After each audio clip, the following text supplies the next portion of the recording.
En este vídeo vamos a hablar de la importancia y la necesidad de los juegos para vivir en sociedad.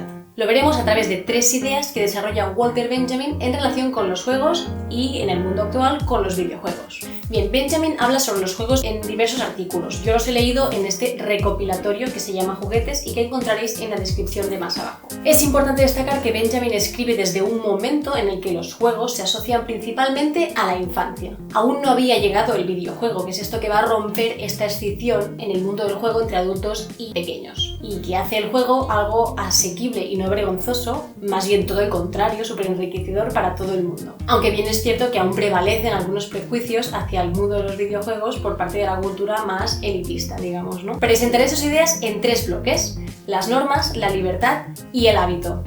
Bien, empecemos por las normas. El juego dibuja y delimita un mundo que todos los jugadores tienen que aceptar para que funcione. No solo para que funcione, sino para que sea posible en sí mismo. Estas normas son su condición de posibilidad, como en los juegos de la escuela o en cualquier videojuego, donde te aprendes qué hay que hacer, qué comandos tocar, y si no sabes cómo va, pues no puedes jugar hasta que no lo dominas un poquito. Bueno, aunque de hecho en los videojuegos la mayoría de normas están automatizadas. Tú no tienes que aprenderte que no puedes cruzar una pared, porque sencillamente no podrás hacerlo. Son estos límites que el mismo juego lleva en sí mismo o que no te dejan avanzar en ciertos momentos, como por ejemplo cuando te encuentras un Snorlax durmiendo en el camino o un árbol que no puedes cortar porque aún no tienes ese movimiento. Que siempre habrá glitch, pero este es otro tema. Pues bien, Benjamin y muchísima otra gente señalan que las normas que operan en los juegos son muy similares a las normas que operan en la vida real, en las sociedades, donde hay un marco jurídico que delimita lo que se puede hacer y lo que no. Lo que yo quería destacar aquí es que estas normas son construidas, no son naturales ni biológicas, y que por lo tanto pueden cambiar. Las normas son útiles porque funcionan, pero si llega un momento en que ya no se adecúan a la realidad, ya no la representan, ya no son útiles, pues se pueden cambiar y se pueden mejorar para que sean más inclusivas o para que todo el mundo se pueda sentir cómodo con ellas. Como los videojuegos, que con el tiempo van cambiando su forma de funcionar. Por ejemplo, el LoL ha ido incorporando nuevos comandos, no sé si nuevos personajes o nuevos tipos de ataque para mejorar el juego y para que sea pues más jugable, más adaptado a las nuevas necesidades de los jugadores. O por ejemplo las Magic, que cada 2x3 pues van apareciendo nuevos tipos de juego y van cambiando un poco las normas. También se podría hacer este mismo símil con las leyes de la física. Por ejemplo, las normas que presentó Newton en los Principia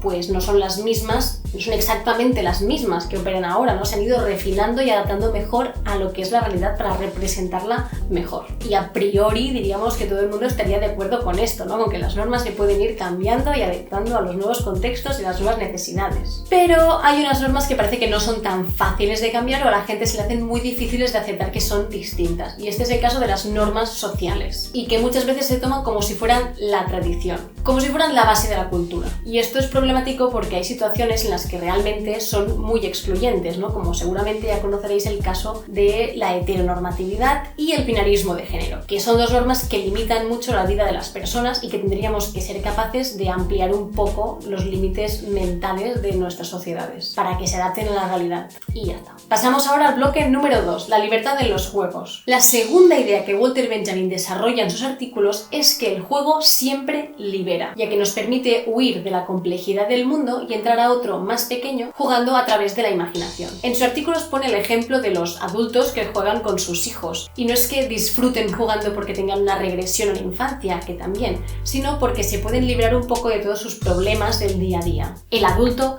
acorralado por el mundo real del que no puede escapar, desdibuja la amenaza jugando. Y no es precisamente esto lo que se reivindica muchas veces de los videojuegos, que nos permiten evadirnos, salir un poco de nuestros problemas y tener pequeñas batallas muy épicas en las que disfrutamos muchísimo. Que sí, que hay jugadores profesionales que se dedican a esto y cuando juegan no es que estén solo jugando por mero disfrute, sino que están realmente entrenando. Pero en el caso de los profesionales del juego no estaríamos hablando de ocio, estaríamos hablando de trabajo, es decir, de negocio, negación del ocio. Aunque el mundo de los videojuegos sea mucho más pequeño que el mundo real, esto no nos quita que tengamos experiencias incluso más gratificantes que en la vida real, que es que podemos tener victorias épicas, las epic win que se llama, que generan una sensación de realización personal pues bastante grande. De hecho, se dice que los videojuegos nos reportan muchas experiencias positivas, ¿no? Se habla de optimismo, de sociabilidad cuando son juegos colectivos, productividad feliz o sentirse épico.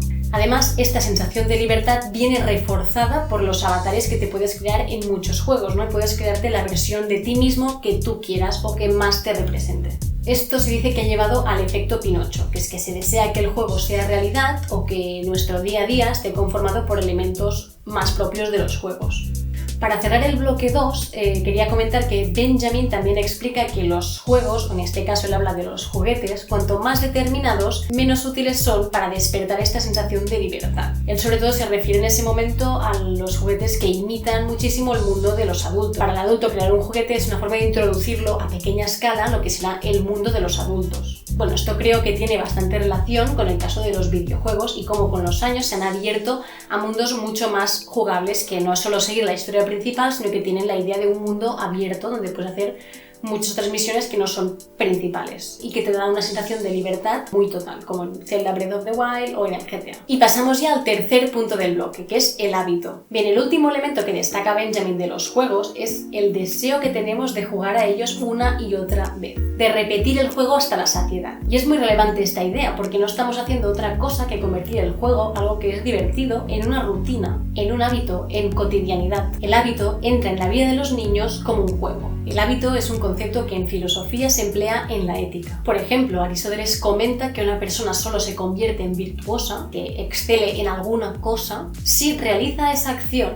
de forma sostenida en el tiempo. Es decir, si adquiere el hábito de hacer esta acción bien hecha, siempre. Si haces bien una cosa siempre, pues al final se convierte en un hábito y por eso te conviertes en una persona virtuosa en tocar el piano, porque durante muchos años de tu vida has estado tocando el piano de manera sostenida en el tiempo y lo has estado haciendo bien, corrigiéndote y aprendiendo, y por eso puedes llegar a ser una persona virtuosa de tocar el piano. Pero en los videojuegos tienes que adquirir una serie de habilidades, tienes que aprender cómo van los comandos, cómo tiras flechas, cómo cambias de arma rápido. Tienes que aprender una serie de cosas, dominarlas para poder perfeccionar el juego y pues ganarlo muriéndote el mínimo de veces posible.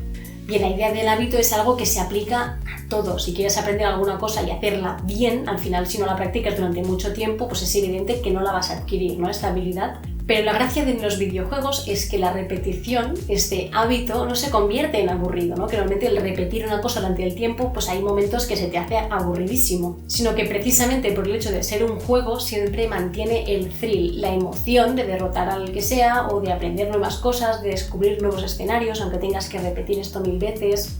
Siempre aprendes.